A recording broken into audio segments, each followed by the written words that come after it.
श्री स्वामी समर्थ सगळ्यांना रथसप्तमीच्या खूप खूप शुभेच्छा। आज मी तुम्हाला सांगणार आहे रथसप्तमीबद्दल थोडंफार महत्त्व।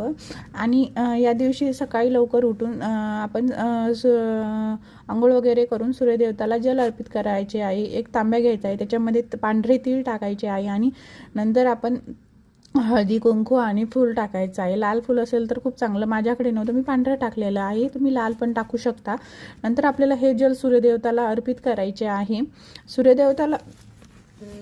सूर्यदेवताला जल अर्पित करायचे आहे आणि नंतर आपल्याला अशी रांगोळी काढून घ्यायची आहे रथाची वगैरे, त्याची पूजा करायची आहे, बघू शकता तुम्ही।